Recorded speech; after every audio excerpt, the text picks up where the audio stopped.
Ever wondered who could kill you in your sleep without leaving a trace? What kind of person dedicates their life to murder for hire? Throughout history, certain individuals have perfected the dark art of assassination, becoming legends in their own right, feared, respected, and shrouded in mystery. Number 7. Carlos, the Jackal. Have you ever heard of a terrorist so infamous that even other terrorists knew his name?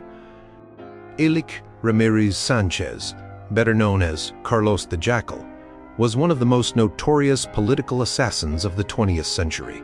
Born in Venezuela in 1949, Carlos became the face of international terrorism during the Cold War era. His nickname came from a copy of Frederick Forsyth's novel, The Day of the Jackal, found among his belongings.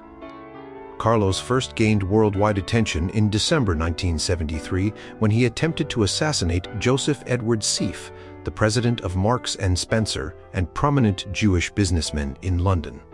He shot Sieff in the face at point-blank range, but surprisingly, Sieff survived.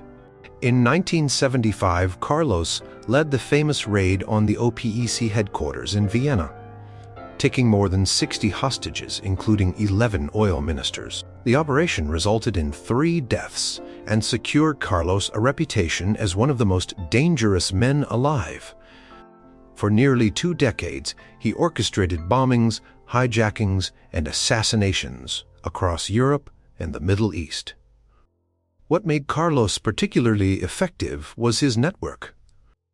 He had connections with various revolutionary and terrorist organizations, including the Popular Front for the Liberation of Palestine, the Japanese Red Army, and several European terrorist groups. He spoke multiple languages fluently and could blend into different societies. After years on the run, the untouchable Carlos was finally captured in Sudan in 1994 by French intelligence agents.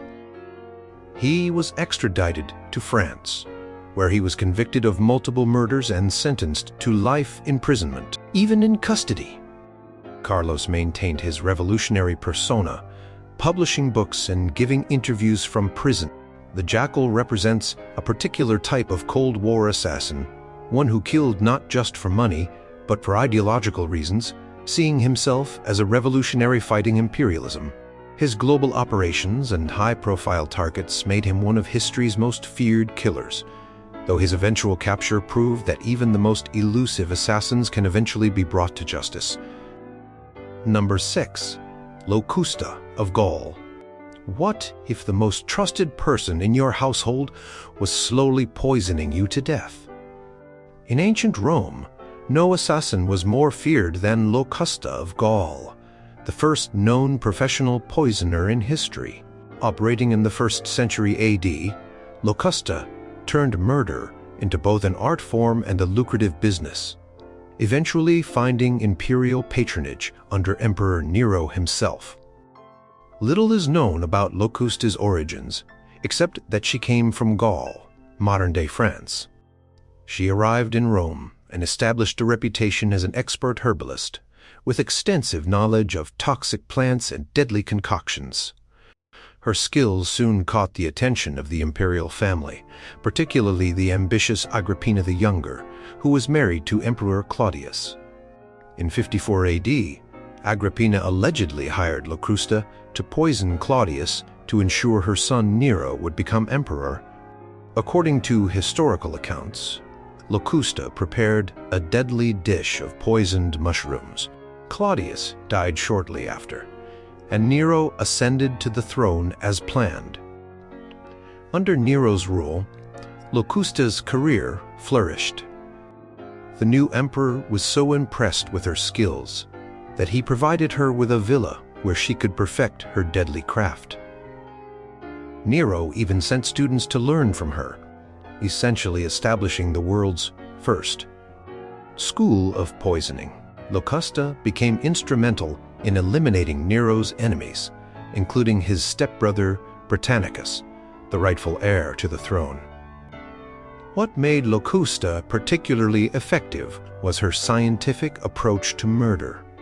She experimented with different poisons to create concoctions that would mimic natural deaths, leaving little evidence of foul play.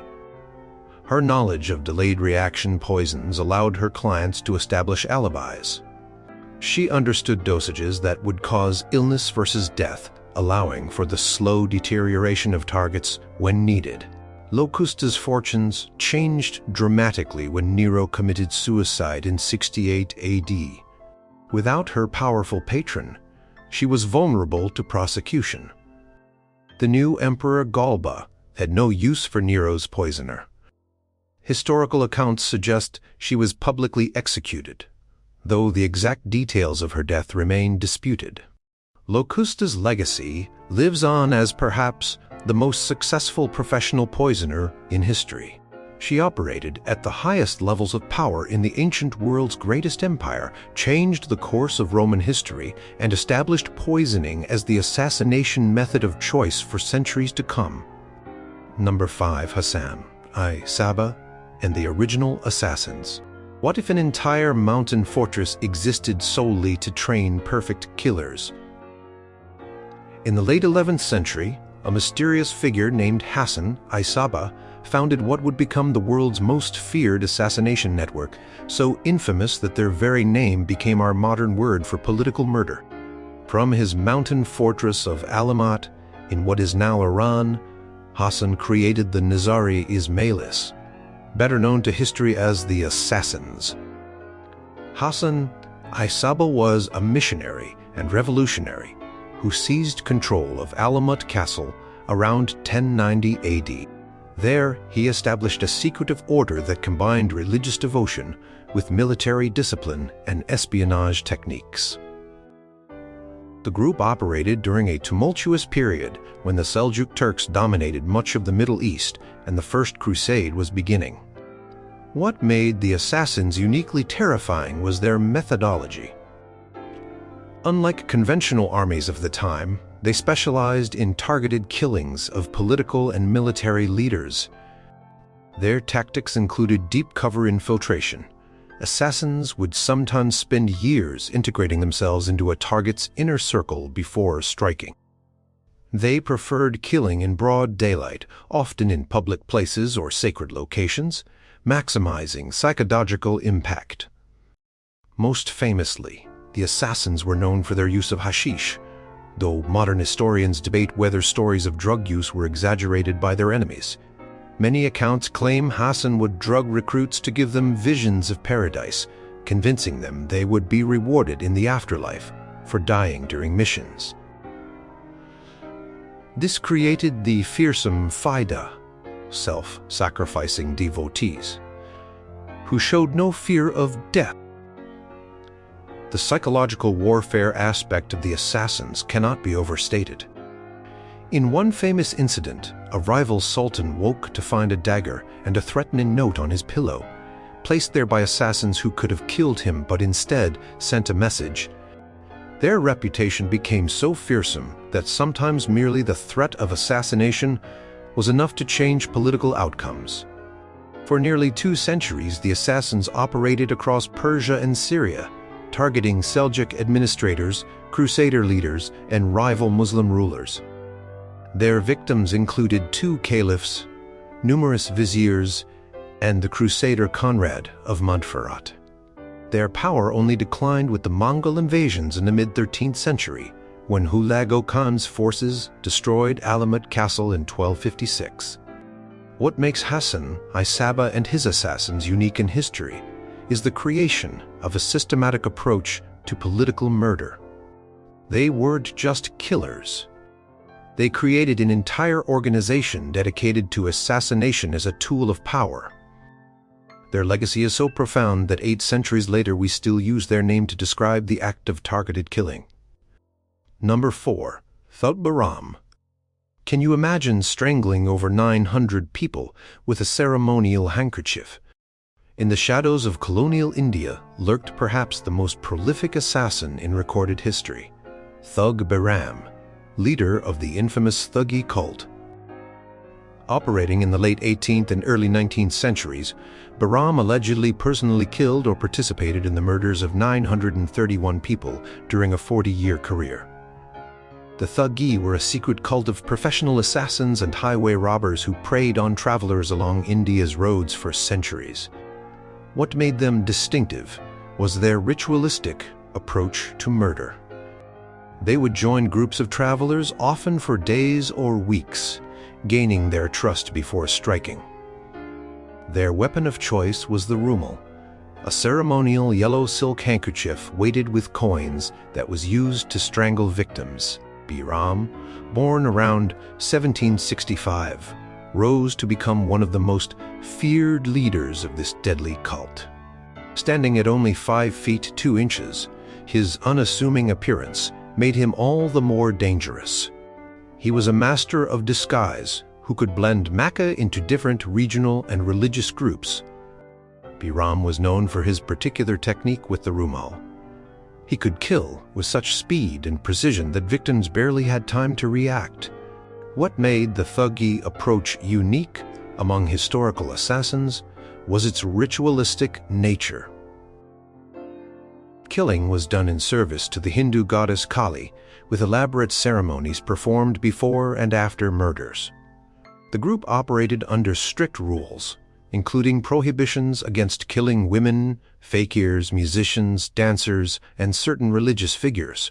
They were methodical in disposing of bodies, often burying them in pre-dug graves along common travel routes. British colonial authorities became aware of the extent of Thuggee activities in the 1830s, when Officer William Sleeman launched a campaign to eradicate the cult. Bahram was captured during this period and, in exchange for clemency from execution, provided detailed information about Thuggee operations. During his confession, he admitted to using his rumal in approximately 931 murders between 1790 and 1830. The case of Thug Bahram raises difficult historical questions.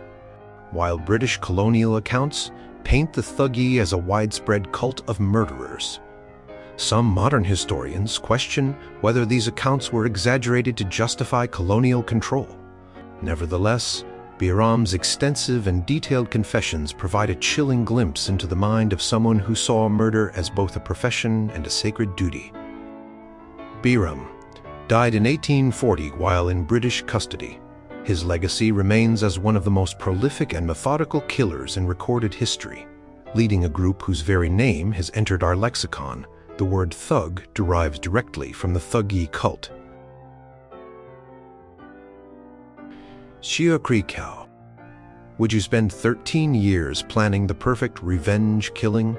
In 1935, China, a young woman walked into a Buddhist temple, shot a warlord 3 times in the head, and then calmly threw down her weapon. Rather than fleeing, she distributed pamphlets, explaining her actions to shocked onlookers.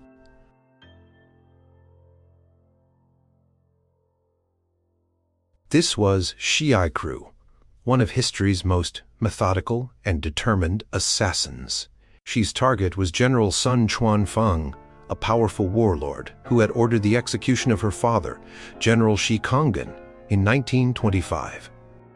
According to historical accounts, Sun had her father's head displayed on a pike, an act that transformed Xiaokrikao from a privileged young woman into a patient, calculating killer. What makes Xiaokrikao stand apart from other assassins was her extraordinary patience and meticulous planning. For 13 years, she tracked Sun's movements across China. Moving whenever he relocated, she learned to use firearms specifically for her mission and carefully studied Sun's habits and security arrangements. When she finally acted at the Tiangao Temple in Tianjin, she chose a public location deliberately, wanting witnesses to her act of filial revenge. Perhaps most remarkably, she never tried to escape justice. The pamphlets she distributed immediately after the killing explained her motivation. She was fulfilling her filial duty by avenging her father's death. This resonated deeply in Chinese culture, where filial piety was considered one of the highest virtues. The aftermath of her assassination was unprecedented. Rather than being universally condemned, She became a national celebrity. Newspapers portrayed her as a heroic daughter who had sacrificed herself to right a terrible wrong. Donations poured in for her legal defense. The concept of righteous killing, Aang Siadao, became a major topic of public debate. At her trial, the court was flooded with petitions calling for leniency. She was initially sentenced to death, but this was soon commuted to a prison term, and eventually she received a presidential pardon after serving just 7 years. What makes Xia Krikgao's case unique among history's deadly assassins is the public reaction to her crime. Unlike most political assassins, who are either vilified or celebrated based on partisan politics, she managed to gain sympathy across China's divided political landscape. Both nationalists and communists found reasons to support her. She had killed a warlord who had opposed both factions at different times. She lived until 1979, becoming a schoolteacher after her release from prison. Her case remains one of history's most fascinating examples of an assassination that blurred the line between murder and justice in the public consciousness. Number 2. Charlotte Corday. Would you kill one man to save thousands? On July 13, 1793, a young woman named Marie-Anne Charlotte de Corday d'Armont entered the Paris home of radical revolutionary Jean-Paul Marat. Minutes later, Marat lay dead in his medicinal bath, stabbed through the heart. With one decisive act, Charlotte Corday carried out one of history's most consequential political assassinations during the bloody chaos of the French Revolution. Born to minor nobility in Normandy in 1768, Corday grew up educated and influenced by Enlightenment philosophers. As the French Revolution progressed from its idealistic beginnings into the violent period known as the Reign of Terror, Corday became increasingly concerned about the direction of the revolution she had initially supported. Corday aligned herself with the moderate Girondins, who opposed the radical Jacobins led by Robespierre, Danton, and Marat. When the Jacobins purged the Girondins from the National Convention in June 1793, Corday became convinced that Marat in particular, through his inflammatory newspaper L'Ami du Peuple, the Friend of the People, was driving France towards civil war and mass executions. What makes Corday remarkable among history's assassins was her clear ideological motivation and the meticulous planning of her act. She didn't stand to gain personally from Marat's death. In fact, she fully expected to be executed for it. She traveled alone from Caen to Paris, crafted a carefully worded letter to gain access to Marat, and purchased the kitchen knife she would use just hours before the assassination. When she finally gained entrance to Marat's home on her third attempt, she found him soaking in a medicinal bath that eased his painful skin condition. As he wrote down the names of supposed enemies of the revolution that she provided, Corday pulled the knife from her corset and plunged it into his chest, piercing his lung aorta and left ventricle. He died almost instantly. After the killing, Corday made no attempt to escape. She was arrested on the spot and remained remarkably calm throughout her 4-day trial. When asked during interrogation who had inspired her to kill Marat, she famously replied, "I killed one man to save 100,000. At her execution by guillotine on July 17, 1793, witnesses reported that she remained dignified and composed. The executioner, Charles Henry Sanson, was so impressed by her courage that he reportedly slapped her severed head after it fell into the basket. Witnesses claimed her face momentarily registered shock and indignation at this final indignity.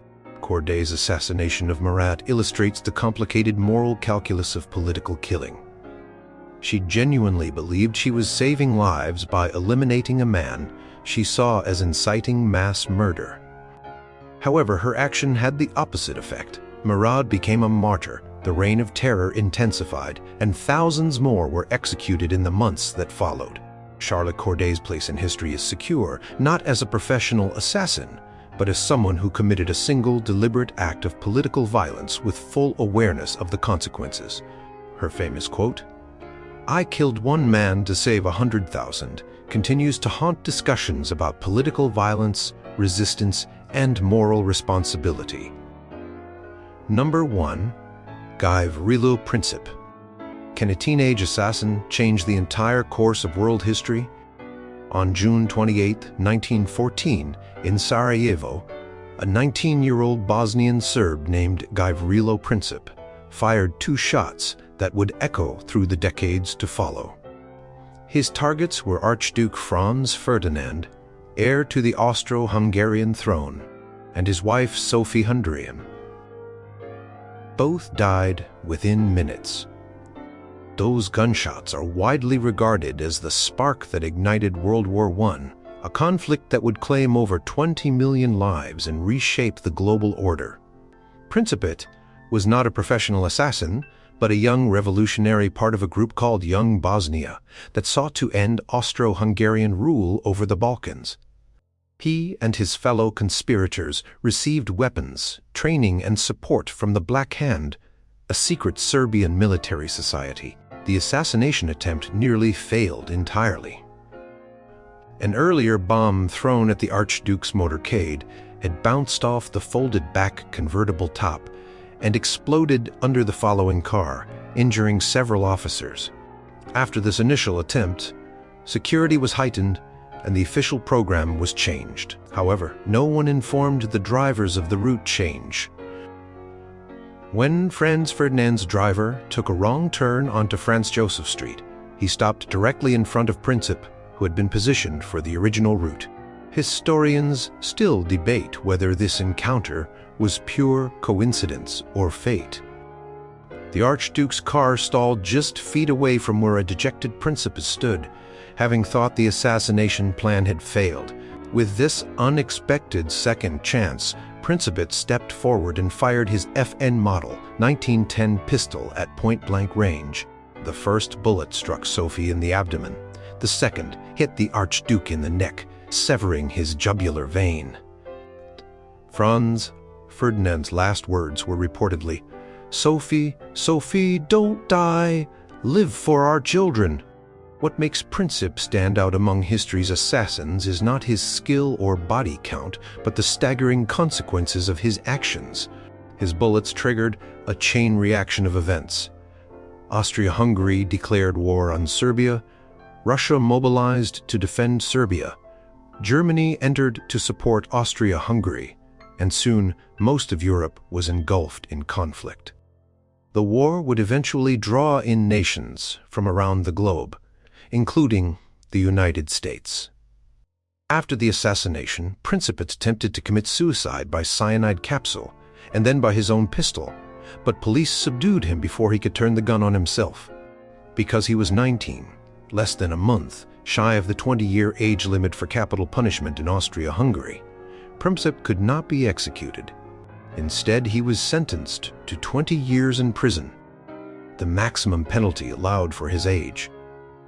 Imprisonment proved a slow death sentence. Kept in harsh conditions at Terezin prison, Princip developed tuberculosis that led to the amputation of an arm. He died on April 28, 1918, weighing only 88 pounds and never knowing the full magnitude of what his actions had set in motion. World War I would end less than 7 months after his death. Princip's legacy is deeply divided. To some Serbs and other South Slavs, he remains a national hero who struck a blow against imperial oppression. To others, he's viewed as a terrorist whose actions led to unprecedented global carnage. His place in history bears the difficulty in distinguishing between freedom fighter and terrorist, revolutionary and assassin. Gavrilo Princip was not the most skilled or prolific killer on this list. He wasn't a professional hitman or a master poisoner. He was a teenager with a pistol and revolutionary convictions. Yet the consequences of his singular act of political violence dwarf those of any other assassin in modern history, reshaping borders, toppling empires, and forever changing how nations interact. Do you ever wonder how different our world might be if Princip's driver hadn't taken that wrong turn in Sarajevo?